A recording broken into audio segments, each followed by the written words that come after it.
The Jefferson Curl can come in a variety of flavors, but they all essentially do the same thing. Let's start with just the basics of form and then talk about the implements. First thing I want to do is think of a bad back position.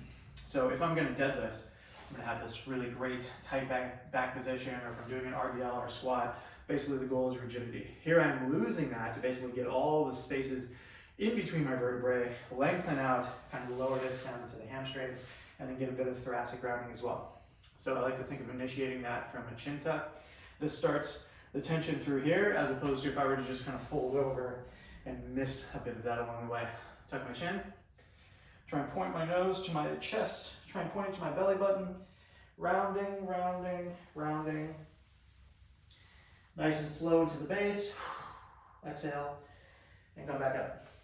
Now, a couple of things about this. Your back might be sensitive to the degree, this is something I want you to think about and be mindful of, is if you get to here and you go, oh, I feel some sensations in the low back, that's where you stop. Totally fine.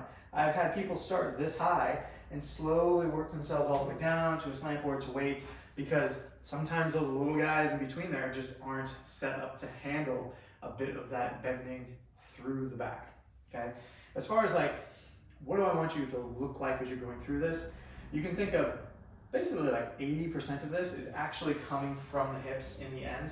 So you can see my glutes, my hamstrings are very open to basically accommodate most of that downward force. From there, my T-spine gets quite a bit of the remaining, and then my lumbar spine gets that like last 10%.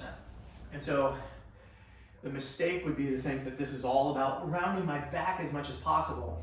No, it's almost like I'm imagining my body as a bow, and I'm bowing it, and I'm gonna have some natural disposition of a little bit here, a little bit more there, and mostly through there.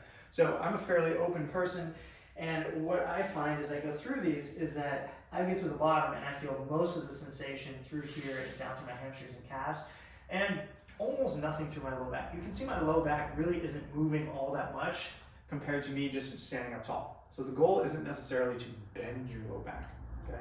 That out of the way, let's talk about our different standards. I can go on the ground, totally fine, totally productive. This basically pulls all the slack out of your calves, and so some people find it even difficult to stand here. That implies that you have very tight calves, and this is going to help facilitate you getting more open there. I try and stand up nice and tall. This pushes the most amount of tension into my calves. Tuck my chin, roll down, roll down, roll down. And the cool thing about the slant board is it actually gives you a perfect end range target to work with. So this is a cool milestone. It's like, ah, yeah, cool. I'm touching the corner here. But truly, I want to get it so that my wrists are past that edge. And typically, it's going to associate with your fingers touching the ground, okay? This is now a very global stretch through the whole system. And you might find even disproportionately gets a little less into your low back because there's so much tension being pulled from this bottom section. Adding weight, pretty simple. I've got very light weights here. You might decide to go lighter than this. These are 8 pounds.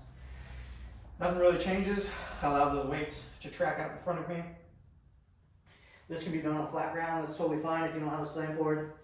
But the whole goal is incremental loading of the spine, incremental loading. So I've gotten my spine to, it can handle a very high degree of load.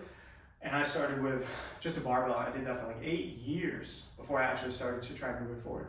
So small weights are your best friends. Going slow is highly advantageous to make sure that you don't inadvertently kind of tweak something along the way.